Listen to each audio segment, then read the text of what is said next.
So I wasn't surprised that shooting didn't feature in the King's Speech. What I was surprised at was the big environment-shaped hole in the King's Speech. And that's very interesting. And I find it fascinating that a party that's talked so much about the environment and has so many interests there should not have included anything on it in the King's Speech. Let's come on to the environment in a minute. I'm just going to get everybody to be relatively rapid to introduce you all. So obviously fabulous lobbying by BASC. Tim, what went wrong? You were in the King's Speech. Trail hunting was there. No, it wasn't in the King's Speech. It was in the manifesto. It was in the manifesto. You say you did something right. Well done. The hunting issue it's almost beyond animal welfare. It's almost beyond the countryside. It's about Labour Party management fundamentally. This is an issue which the late Tony Banks, who led the drive for the ban on hunting that was passed in 2004, called a totemic issue for the Labour Party. Hunting, for reasons that are lost in the mist of time, has become this icon to the left of what the Tory squirearchy is. And if you're not allowed to renationalise every industry, although they're renationalising some, and if you're not allowed to line up aristocrats against the wall and shoot them, even if you can throw them out of the House of Lords and charge them VAT for sending their children to private schools, then the one thing that you might be able to do is have a kick at a fox hunter. And so it has become this weird issue. I wasn't surprised at all that neither hunting or shooting issues were part of the King's Speech. There is, would almost be impossible to defend that, given where Labour had been and having been in opposition for 14 years. But be aware, and everyone needs to be aware, as Christopher and Neil are, that there are many ways of doing things which don't involve primary legislation. And of course, the King's Speech always ends with the words, and my government will bring forward other matters. There's always an opportunity to bring forward other legislation. What was it, Tim? Was it a failure of lobbying back in the 1990s that started this extraordinary run you've had to cope with of trying to ban people riding horses with hounds? The first bill to ban hunting was introduced by a Labour MP in 1949. So this has been an issue for, a bizarre political issue for decades. I think there are all sorts of things that could have happened and should have happened. Most of it is always about how you drive internal change and how you preempt legislation. But that's very difficult. We know that culturally within our communities, change is a challenging thing. And I think we face a situation where hunting, not shooting for the moment, which is a very good thing, but hunting has, as I say, become a totemic issue for the Labour Party and something which is fundamentally about party management. I would say something very quickly on the manifesto, which is that whilst I would have much rather not seen a manifesto commitment on hunting, the commitment was short. It is... it could mean an awful lot of things, and it is fundamentally better than where we were in 2019 when the Corbyn Labour Party had a very detailed plan of attack as far as hunting is concerned. And those who follow these things may have noticed that the League Against Cruel Sports has gone through one of its cyclical bloodlettings as a result of that manifesto. They think they have been let down. They think that they have not got what they were promised from the Labour Party in the manifesto, and they think that will not allow them to do what they want to do to hunting. So we think that.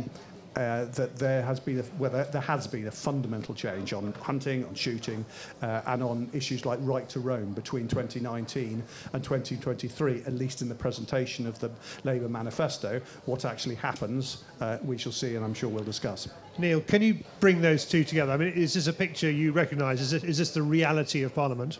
Yes, the first thing I would say is never trust a politician, and I can say that quite honestly, having been one, because the thing is, it all starts off very nicely, really, with the Labour Party, and Keir Starmer will be the best Tory you've ever seen for a bit. And then, of course, the Labour Party will start to... when you've got sort of 408 MPs there's an awful lot of them with nothing to do. And of course the trouble is, you know, when they got nothing to do, it's like children, they cause problems. And I think Tim is absolutely right. I think the hunting issue is one where it's basically Tory toffs riding around on horses. It's a class warfare. Now, if they really went out and saw what happened with hunting, they would realise it's not. But that is, for the Labour Party, that's what it is. And I think actually Tim and the Countryside Alliance have actually done a very good job on this to sort of to keep it calm, really. And as for Christopher, now he's sort of really pleased at the moment that, you know, shooting is off the agenda. And I don't think you want to sort of raise the issue at all with the Labour government, but nor do you want to take your eye off them, because in the end, like I said, they will all say they're going to be all very calm and it's all going to be very statesman-like. And while Keir Starmer, he's not exactly walking on water at the moment, but he's certainly in a good place. But of course, you know what politics is like, and of course, I can come from a party that can destroy itself from within beautifully and implode. Now that will be a lesson to Keir Starmer. But like I said, when you got Corbyn, you know, you've got interesting people there in Parliament, and don't get lulled into the false sense of security that they're all lovely and cuddly now. The Labour Party, some of them are, some of them aren't. And while the going's good, it'll be fine. When the going gets tough, then he will have to start feeding red meat to the backbenchers. So as long as he doesn't have to feed red meat to them, leave them be, and wait for them to come at you. That's my view. There's the things that Labour's going to do, you know, and as he walks on water, as you say, that's going to be relatively easy. And at the moment that water turns into thin ice, he's going to start going for the obvious stuff like hunting. And do you think shooting as well? Will he expand his brief there? I think it's unlikely in this Parliament, but again, like I said, it's events, dear boy, it's events, and so let's see what actually happens. You don't forget, you've got a lot of interesting people that are funding the Labour Party, and of course, after a while, they will want a little bit of a bang for their bucks, and if they don't think they're getting it, that's when the issue will get much tighter. But in the meantime, I think, you know, you don't create a war until you've got one, basically, but be ready for one if it comes. That'll be the situation. Interesting point about shutting up, Christopher. Do you subscribe to the shutting up line as a way of managing shooting? No, I don't. You don't. You're loud and proud about shooting. shooting. I think Neil is absolutely right that these things will come and that shooting should not be complacent. There is no security for shooting under this government, as there wasn't under the last Conservative government. Yeah. And remember that in the manifesto there were pledges to ban snares, which are an essential form of pest control. There were pledges to ban the importation of hunting trophies and to impose full cost recovery for firearms licensing, with no guarantees on the efficiency of the service that we receive from the 43 separate licensing authorities. So there are a plethora of issues which could come up. But notice one thing. What BASC has always lobbied for is an all-party consensus in support of shooting. Now, we had problems keeping that under Corbyn, who was very definitely an anti. But last year, we had Steve Reed, the current Secretary of State for the Environment, say at the BASC reception that Labour supports sustainable shooting conducted according to the law. So that consensus holds. And while it holds, we're never talking about a ban on shooting. What we're talking about is differences on how we shoot. And those are the things that are going to come up under this government. Sorry, what do you mean? Those are the things we'll be working on. For example, can we use snaring in pest control? Now, my view is we have to, because in the spring, when cover's high, you can't shoot something you can't see. So snaring is an essential tool in the armoury. And into the importation of hunting trophies. If they ban that, that damages conservation in countries that need the money from the sale of hunting licences. I think Neil's established, though, that they're not doing anything to do with country sports on evidence. this is not policy on evidence. This is just to keep the backbench quiet. I mean, Daniel Zeichner said last year in this theatre, I won't ban anything that doesn't harm anybody, but I can't protect you from the Parliamentary Labour Party. And you know, Charlie, that we've taken Daniel Zeichner on a journey. He's coming to his 5th game fair this year, and he's now a DEFRA minister. When he came, he didn't want to say anything, and we've gradually got him to the point where he now supports sustainable shooting. And we're taking all of them on a journey. And this is something very important for this audience, because the best thing you can do to preserve, for example, shooting, invite your local MP to visit your shoot. You can watch minds change as they go round the shoot. It's the most useful thing you can do. Half the members of Parliament are new.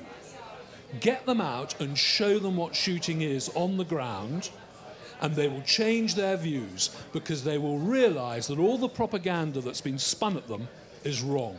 It's the best thing you can do. Tim, Daniel had pretty well written off trail hunting, I think, when he started his journey with BASC. So there was really, it would have been very hard for you to get a look in. Do you subscribe to this idea of getting people out to see hunts, to see what it's like, particularly politicians? Do you think that would change people's minds, or do you subscribe to the shut up line that Neil was putting forward? Well, the first and most important thing is that we don't do stupid things. Yeah, that is whether you're talking about shooting, hunting, or any other activity. Nearly all legislation is driven by moments and by events, as Neil says. I think there is a very good case that the best thing for shooting is that it shouldn't be on the front pages. So you disagree it should with... be on the front... No, wait, Charles. It shouldn't be on the front pages. But it's hopeless when they agree with each other. We want them to disagree, you know. The day-to-day work of making sure that it's a very clear message that we operate to high standards, that that our activities are sustainable, that we operate well, are crucially important. But I think there's a bit here we're missing, and it's essentially the bit is how politics works, and politics is about finding a sweet spot. It's finding a sweet spot where the politician and the interest group can live with a situation where both can see benefit, and there are different sweet spots depending on what government you're dealing with, but there is quite definitely a sweet spot with Labour, and the Labour Party won the last election and won it massively as it did, because it was not perceived to be divisive, it was not perceived to be tribal, it was not perceived to be pursuing culture wars. And they were very clear about that. The Alliance commissioned a piece of work with the Fabians, who are the most influential Labour think tank, back in 2018. And shooting issues weren't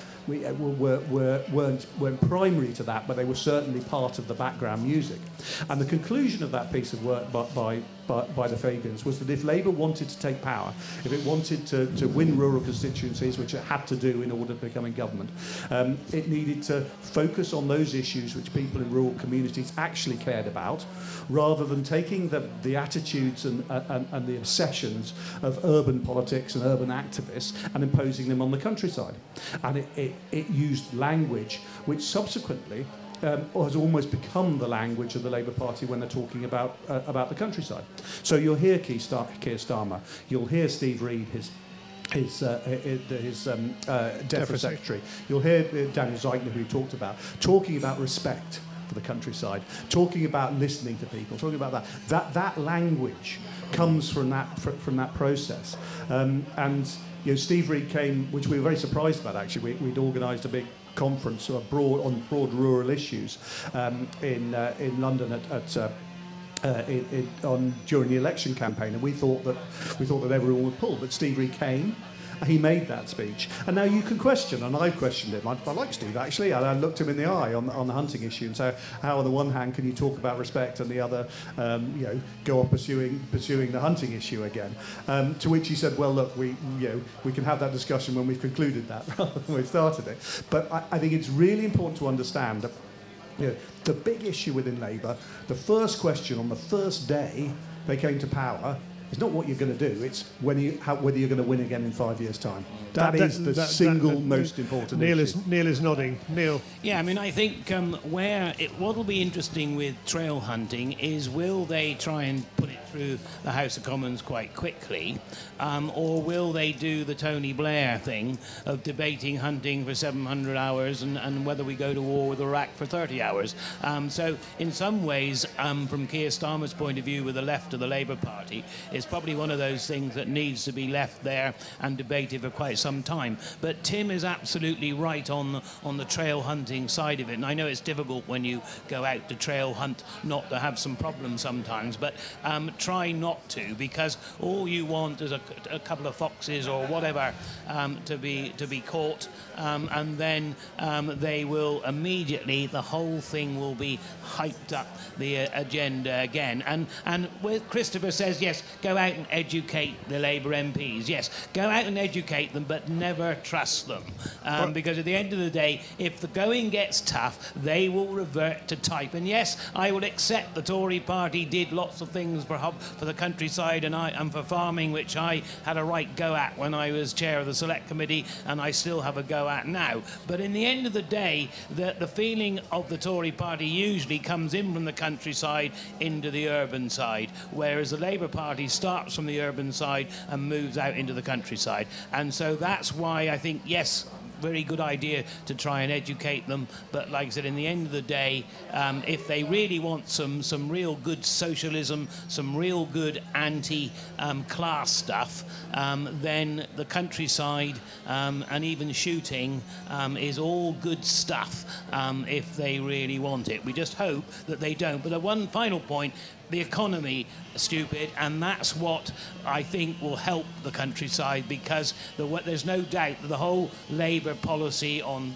funding the health service, education, police is all about growing the economy. So I think the moment you say start banning things, you will destroy the economy in the countryside, and you then start destroying the economy generally, which I don't think they'll want to do. Well, one thing, sorry, I'm going to go to Tim next, but one thing you said to me a while ago was Labour ministers don't really like doing anything. If you can give them an excuse not to do something, generally speaking, as a body, they will do that. Tories are a pain because they just try and do things all the time. Yeah, we tried to do too much half the time, and we created, the most, we should probably talk about in a minute, the most complex agricultural policy ever known to man, when we were promising we would, simplify it. And I kept saying to George, it's just more and more complicated. That's the problem. Christopher, I'll come to you, Tim. You were going to say? We're just following up on that point about what Labour do and how we react to that.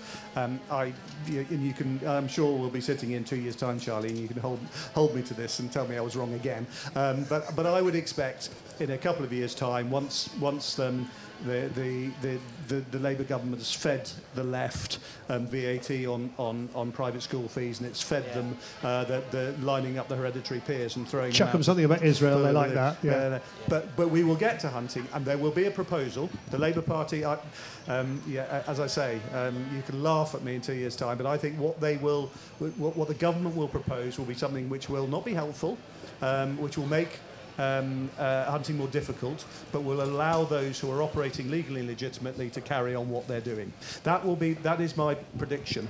But the critical question at that point is what happens subsequently, because people don't remember that the Hunting Act started as a bill to licence hunting. It was amended by backbenchers. As soon as legislation's there, that will happen, and we will be responsible if we do not show that we're acting legitimately and properly, and if we continue to do things which are remarkably stupid and get on the front page of newspapers, then the end result will be horrific. And that is a lesson for all of us, whether we are, that's specifically in relation to hunting, but absolutely the same applies as far as shooting and other activities. I think we've got to get onto agriculture. We've got to get onto whether trail hunting is developed anyway. But I want to go to Christopher because he disagrees with Neil, which is so important.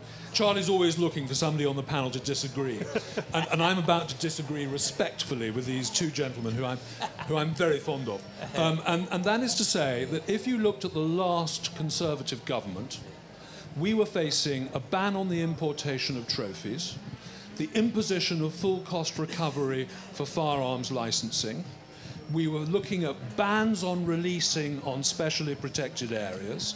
We were looking at a significant toughening up of the general licence, and we were looking at a review of quarry species. And an Animal Sentience Act and an ivory ban. And all that happened under a Conservative government.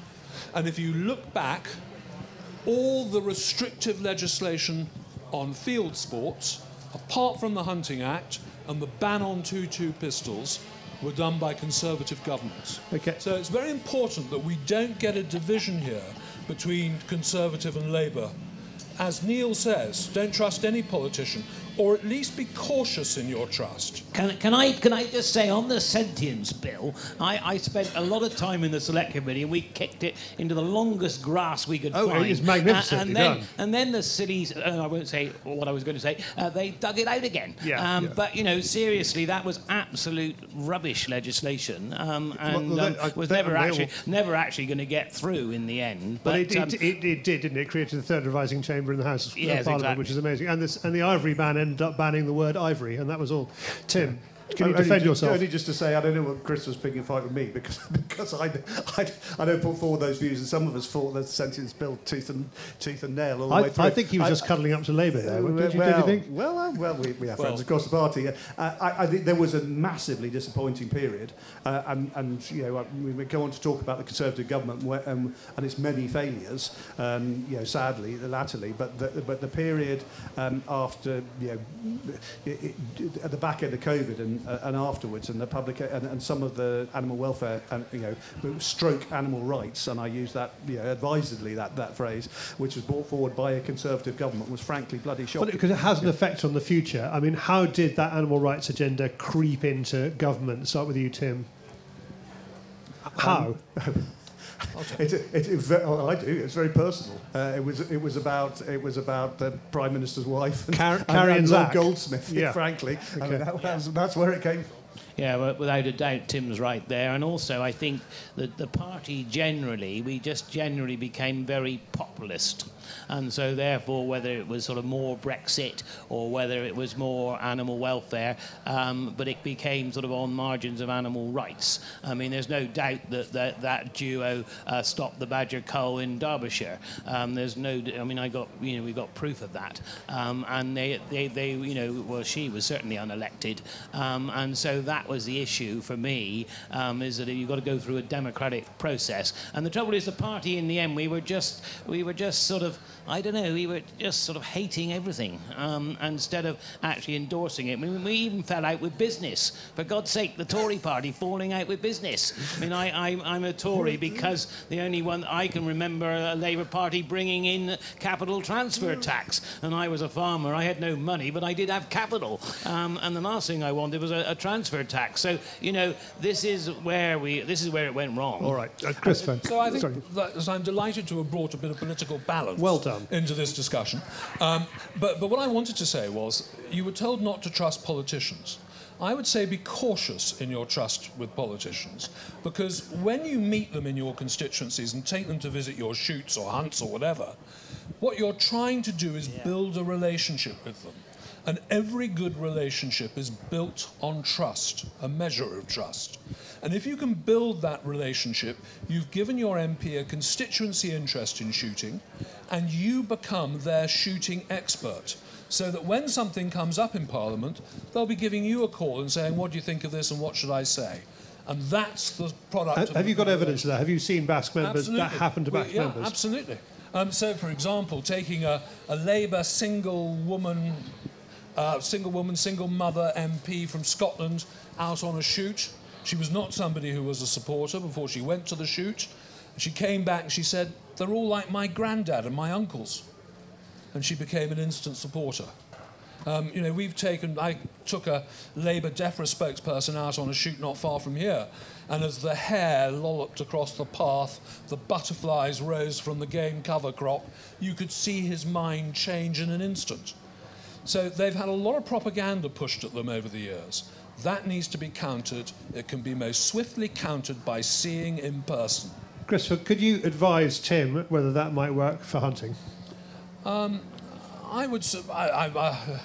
You're going to denounce me as a former beagler soon. I am. You're a former beagler. So yes, I was a very keen beagler for many years, because it's one of the few field sports you can engage in where there are lots of obliging people who will look after your children.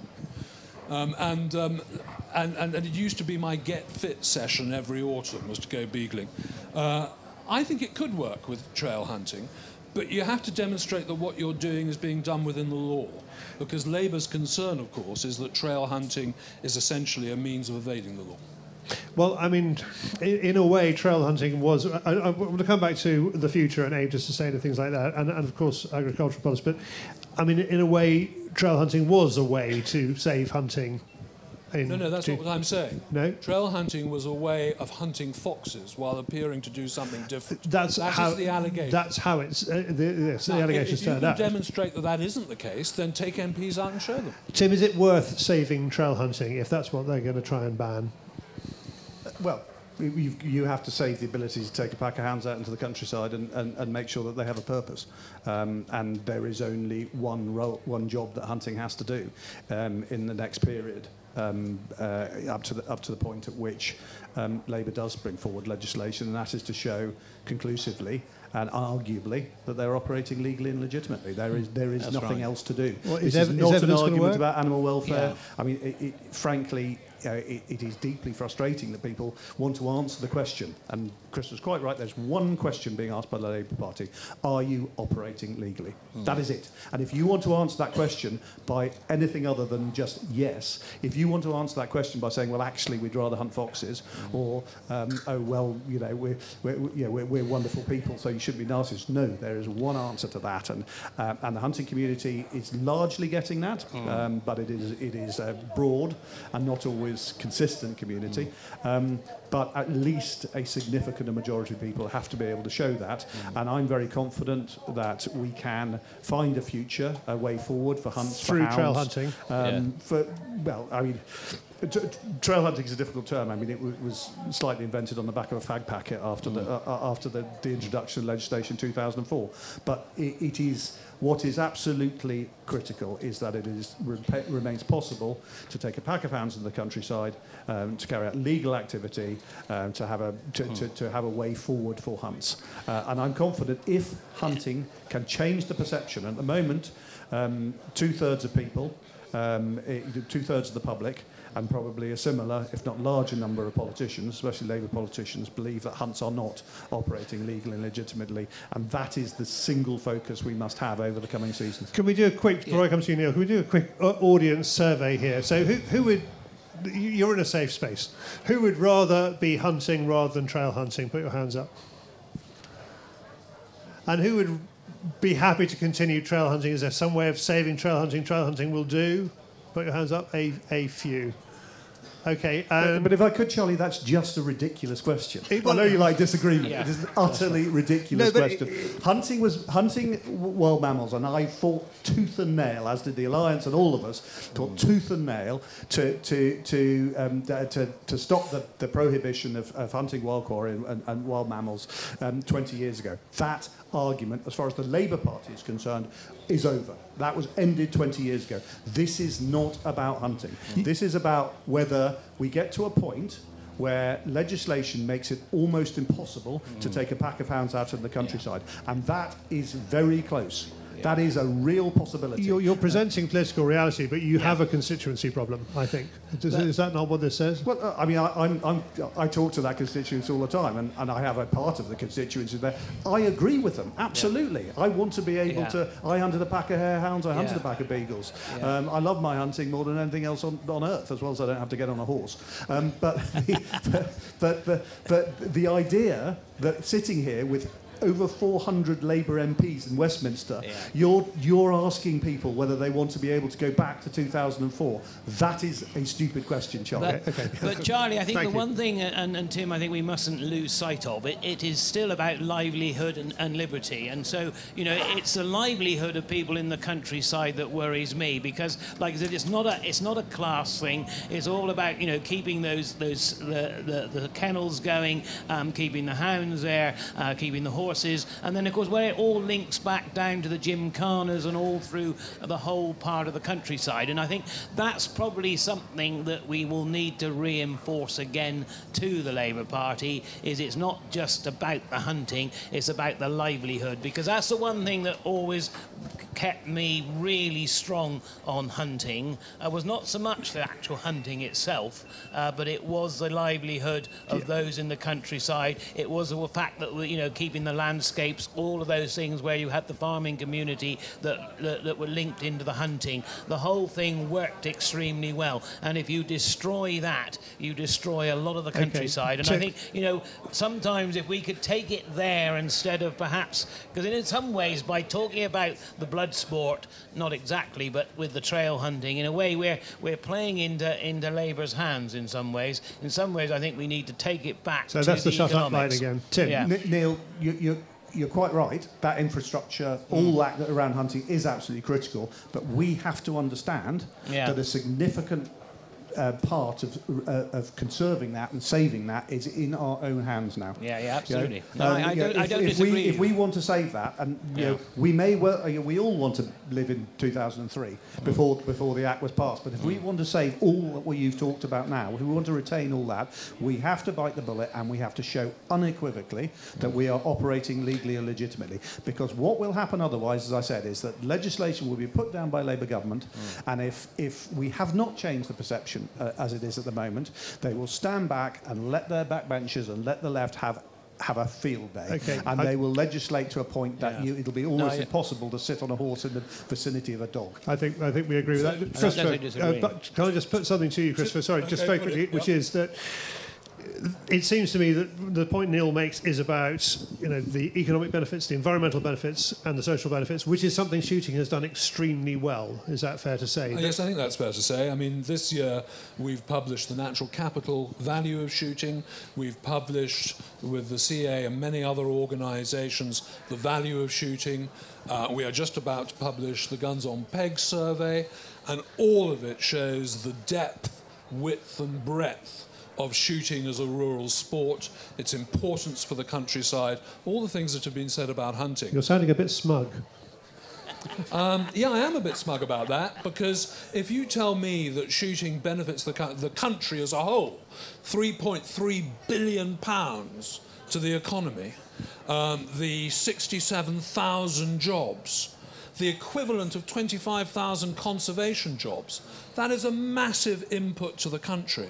And by evidencing that from independent sources, we can go to politicians and say, look, this is our contribution. You may not be aware of it, but now you are, and you want to get rid of that?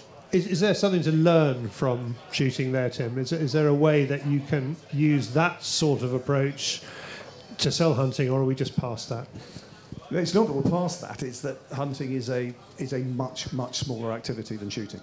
You know, those arguments were part of the debate in 2004, 2005. But 2 points really. The first is, as both Christopher and yes, Christopher quite rightly said, there is one question now. This isn't about whether hunting has an economic contribution. It's not about whether it is an important part of social cohesion in the countryside, which it is, and that's a really good argument. It is the question of whether it's happening legitimately. But just in terms of numbers, it's probably a stretch to say that 25,000 people are hunting regularly in the UK, whereas we have, 500,000-600,000 people with a firearms license, shotgun license in the UK. So it's a fundamentally different.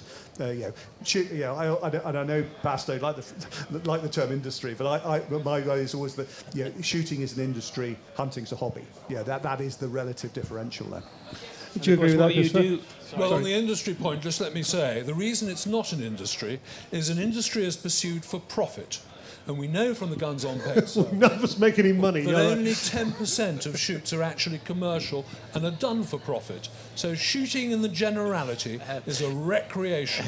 And the minute we become an industry, you're asking for regulation. Neil. I think shoots are a bit like farmers. We go with the intention of making a profit, but it largely don't. But I think the idea, Christopher, that they all run as great charities is probably stretching it a little bit. I think you'll find what is interesting about shooting, of course, is that you do bring in a lot of other people from the city and others that come to shoot, and of course quite a lot of influential people as well. And so therefore, like I said, I think that is a real help in that instance. But like I said, it don't, like I said, just carry on doing as you're doing. But like I said, I do stress again, I really wouldn't get lulled into a false sense of security. It'll be fine for 2 or 3 years, and it'll be fine actually if the government pursues its agenda and it all works very well. It's if it doesn't work well, that's when we'll have a problem. Does he have to do it in this Parliament, or could he wait 5 years? I don't think he'll do anything to shooting in this Parliament, but you see, unless, like I said, he gets into real trouble and he has to keep throwing things to his left-wingers, because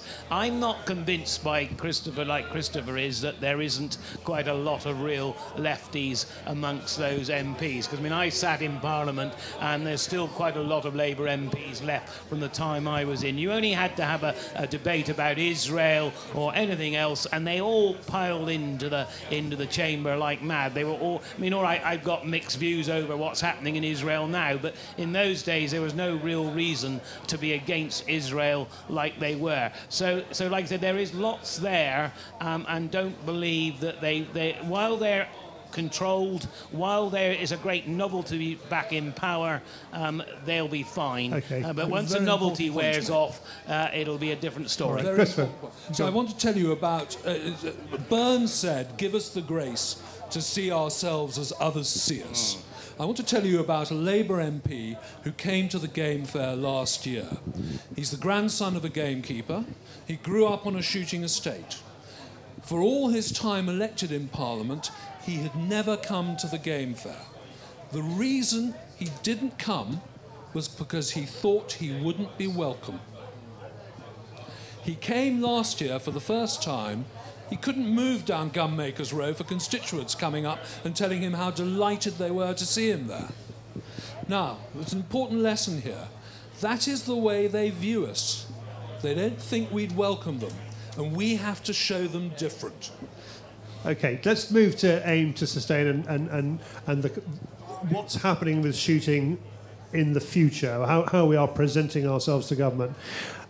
Just describe aim to sustain, what it does and how it plans to hold the line. I've been working for the Alliance worryingly for over 20 years now, when I started as a mere press officer, junior press officer, obviously not responsible for the great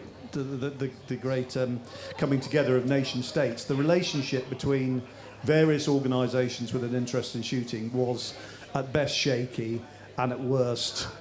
I think I united you by asking Chris Packham here, didn't I? Wasn't I the first person to bring you all together? Oh, no, Charles, don't give yourself these airs and graces. I said yes, long before that, darling. And there were difference of views, there was different approach. I think much of it was corporate and personality driven rather than actually about policy and agenda. But it was really unhelpful and really silly. There's been a constant. I think a loud, but I'm not sure quite how wide, message coming from some parts of the shooting world that there needs to be one organisation which deals with shooting. My view for forever is that would be a very difficult, if not impossible, thing to do. Not least because the Countryside Alliance, for instance, we're not a shooting organisation. We're a rural campaigning organisation. We're incredibly committed to shooting. We work very hard across a whole range of issues there. But we have a much broader agenda, which helps us hugely. Christopher talks about the discussions that I have with Labour candidates and Labour MPs. Start with rural crime, or start with the availability of services for people living in remote communities. And shooting is a part of that conversation, doesn't have to be all of it. Likewise, our colleagues at the CLA, who are part of Aim to Sustain and others, aren't shooting organisations, although shooting is of great interest for them. And so progressively, we've seen shooting organisations working more closely together, much less of the conflict that we've seen previously. At first, that was behind closed doors. There was a shoot summit, and then the shoot liaison committee, which worked. I think probably the catalyst moment was around the withdrawal of general licences, another proud moment in the Conservative government, when we were told we weren't allowed to shoot pigeons and crows. And we came together. Simon Hart, who subsequently became an MP and then a cabinet minister, was then our chief executive, was then our chairman, and I was chief exec. He was chairing the private group, the private meeting of shooting bodies at that time. Brought us all together. I remember walking in to see the Secretary of State, Michael Gove, at that stage, with Ian Bell, with Christopher's boss, shoulder to shoulder, and he folded before we even opened our mouths, because he knew they were wrong, and he knew we were standing together. And that was the catalyst for making this more public body, to be able to show you, our members, that we are standing together, that we have our policies together. And that that is now, we're rolling that out, for instance, in our approach to, we talked earlier about the manifesto commitment to ban snaring. We will have a joint approach. We're already well down the road of discussing that. So the point of it is it is where we come together and show strength across the rural sector. So numbers, we have a larger constituency because we're all together. Neil, you're nodding. Yeah, I mean, I think you just got to be united. And can I just say, on the withdrawal of those licences, I was really having a great go with the civil servants in a meeting, and I said, if I go back at the weekend and I've got a crow attacking a lamb, pecking its eyes out, I am going to shoot that crow, and you can take me to court, you can do what you like with me. Oh, I wouldn't do that, Mr. Parish, if I was you. I said, well, I will, because this is pure cruelty. And so, they just don't understand, and that's why bringing all the shooting organisations together and keeping them together has got to be right. And the broader you can make that, putting my political hat on, I mean, that's where the Countryside Alliance, I think, has been very successful, because it's broadened from just talking about trail hunting to many other things. You have awards for, rural businesses, don't you? All sorts of things you do. And I think that's what, and dare I say it, that's probably where shooting needs to go. So you advise keep it general? Definitely, because make sure you still lobby on your very specific points. But I think the more general and the more people you can suck into your organisation, and the wider it is, the better, without making it too wide. Christopher, you're too vertical. Shooting is too on its own. You're too vertical. We didn't actually say that, John. No. All cooperation across the shooting sector is to be welcomed. So let's leave it at that.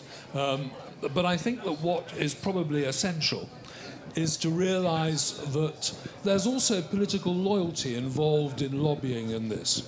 So that if we are identified as a Tory body, then we're seen as political enemies. And that's why being able to be all-party is so important. And so when I go and meet a minister from any government or any party, I want to be seen as all-party. If he identifies me as being a supporter of any individual party, I've probably lost the argument, particularly if it's the party that opposes him. Yeah, Tim, you used to be for a long time the head of the armed wing of the Conservative Party, as the BBC called you. Seems to be very unfair. Well, given that my chairman for many years was a Labour MP, there you are. I'm not quite sure. I know what that goes about. Look, as I said as we started this conversation, hunting bizarrely has become this sort of totem of, as far as the Labour Party is concerned, of the Tory squirearchy. But fundamentally, the alliance was created in 1997 as a response to Labour winning a general election with a massive majority, and concerns about how that might restrict and change our way of life. You went from Fieldsports to Countryside, which is exactly what Neil's talking about, and now you're launching Future Countryside. We were the British Fieldsports Society, but fundamentally that is the position we're in now. But I think, coming back to the point about aim to sustain in different organisations, I think people have to understand how unbelievably well shooting is served by the organisations that it has. And I would say that, wouldn't I? But I'm talking about I'm talking about BASC. They're a brilliant membership organisation. We can't have you being nice to each other. Organisation. Look at the GWCT. That's no good at all. Look at it. Look at it.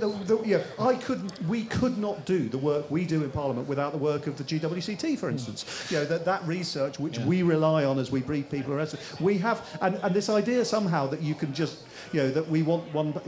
We are wonderfully well served, and people coming from different angles with different interests, with different primary interests, but all who believe fundamentally that wildlife management, that game shooting, that all the things we love and adore are important and crucial for the future.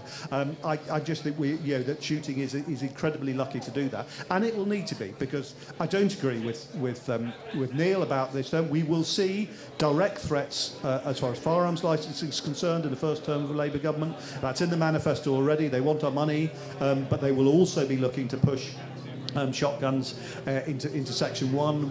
We know there's a significant lobby within the Labour Party who wants to do that. We are going to see a critical decision over the future of licensing partridges and the release of partridges and pheasants on European protected areas, because there's a sunset clause in that legislation. They've come back from that, I thought they'd come back from the SPA release. At the moment, the legislation passed by Conservative government, which created licensing, which for the first time meant that the release of pheasants and partridges had to be licensed on European protected areas. That legislation will either have to be allowed to run into the sand or renewed, or extended, exactly. And we know in Wales, the Labour government in Wales has taken the view that all the release of pheasants and partridges should be done. So we are facing these fundamental threats, and a lot of it, some of it may be primary legislation, a lot of it won't be. But working with our colleagues through Aim to Sustain and in the way we do, and on shooting issues through the British Shooting Sports Council with the wider, which goes beyond game shooting, we know where those threats are. We will be addressing them.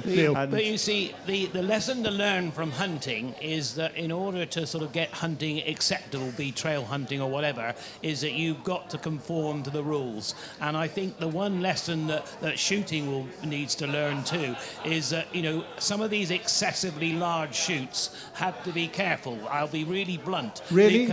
Because that's the ones that the Labour Party will look at. And so all of these things, it's economic, make it economic, but also make it sustainable as well. And I think, be careful, because Neil, there are things out there that they will find and they will go for. And I think that's why keep it like hunting, deal with it carefully, but don't ignore totally some of the public opinion on it. Don't get driven by it, but don't ignore it either. I take the careful point, but I think most, the hardcore anti, perhaps this is not the same as Labour policy, but the hardcore anti believes the death of one pheasant is a tragedy. They don't really care if you shoot 100 or 1,000.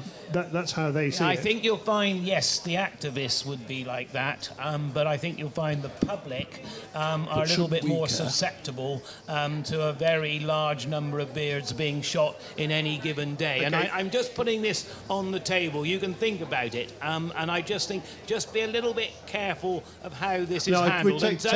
Don't make a big thing of how many birds we've shot in a given day, because I think you are handing it over to the antis to get their teeth. We'll take the careful point. Christopher, can you defend big bag days? No, I wasn't. I was going to say, shouldn't we care? We all know of excess, and that excess can do us damage. And when that excess breaches the law, it can do us serious damage. And Tim, that was precisely the point that Tim was making about hunting. Okay. It's a very important point. Tim, what's your view on big bag shoots? What's a big bag? If you put 100 dead pheasants in the street in London, people think it's a big bag. I mean, the point that Christopher made earlier,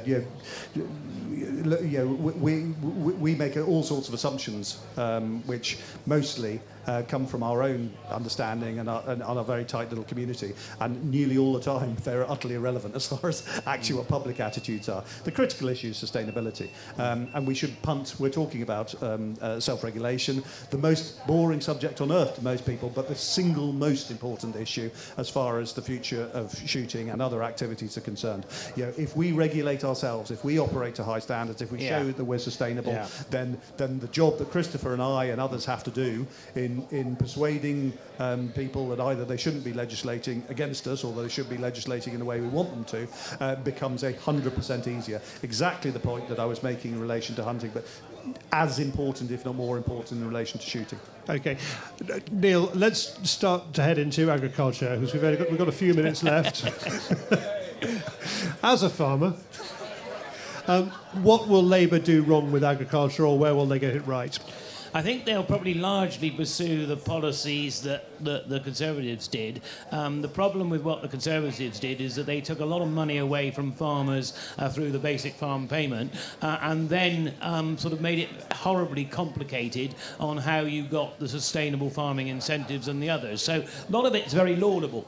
But I think what I'd like to see them do is very much change it so that food is the priority. And I think, you know, I'm hoping that Daniel Zinski is actually, I like him. I worked a lot with him as shadow when he was shadow agriculture minister, and I was chairing DEFRA committee. And he's now DEFRA junior minister. Yeah, because he could listen to the fact that we needed good food. And so I think really what we've got to concentrate in the farming community and try and get through to Labour is we just really do need food. I mean, some of this energy policy is a bit worrying. You know, it's fine if you want a big solar farm and you've got a farm to put them on, but it does take away food all the time. And so I would just think that we've got to be careful with Labour, try and get them to see sense, because I mean, I'm not convinced that the complicated policy that we as a Conservative Party came up with was right.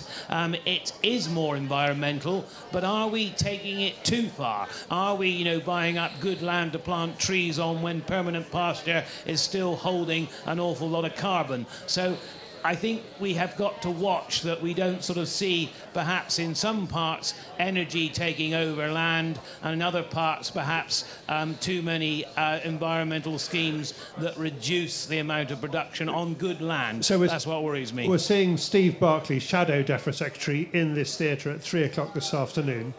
What should he be doing to push the Conservative version of the countryside?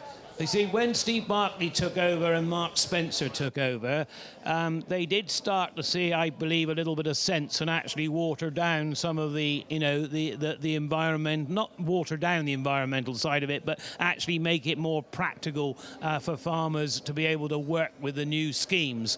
And I think that's what you need to press him for, is he going to continue that?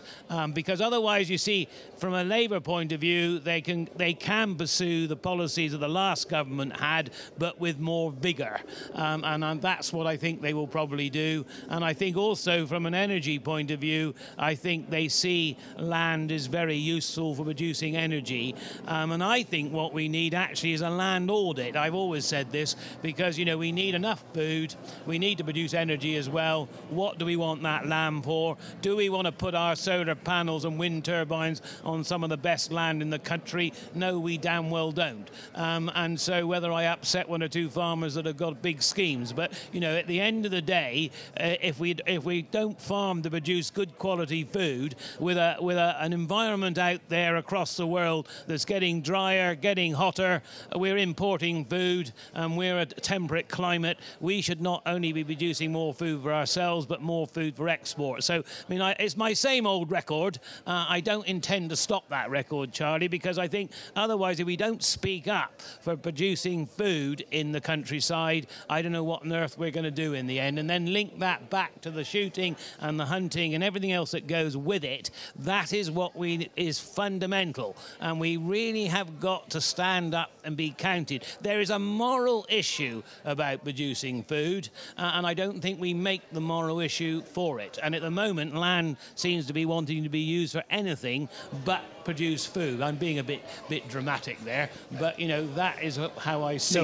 No, we get the point. Tim, with your generalist hat on, would you agree with Neil's approach? Well, when I first met this man 25 years ago, I was a farmer. I think there's a bigger political picture here which actually goes beyond whether there's a Conservative government or a Labour government or any other government.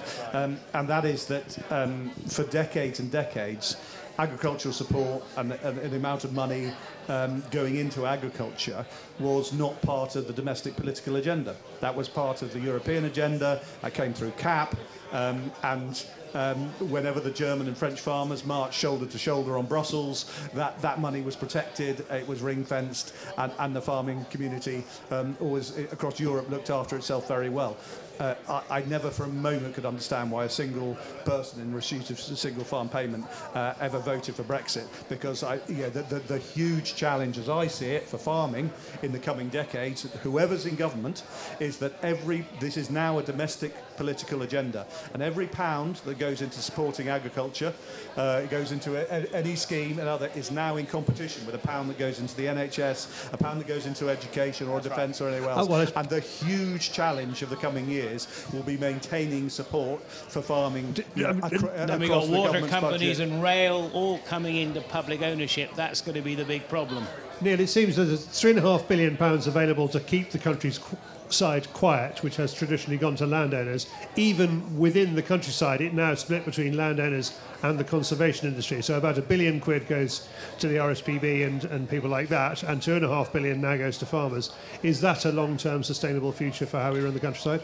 I mean, one would hope it was, but it will be attacked. I mean, Tim is quite right, and I think what we have got to actually sort of really fight back on is we will need to be able to produce food in an economic way and have enough food in order to maintain our processing plants and everything across the country. This is the problem. If you start to reduce food production in given areas too much, then your infrastructure is lost, and then the land is lost to food production if you're not careful. And I'm not really being over dramatic, I don't think, because we are seeing food production dropping rather than rising, and I think we need to. So yeah, I mean, there's a lot to be fought for. At the end of the day, of course, do we go down the route of, forever greater controls on what we do, or do we free up farmers to get on and farm? I think we've probably largely lost that argument now, but unfortunately there's not enough money there necessarily half the time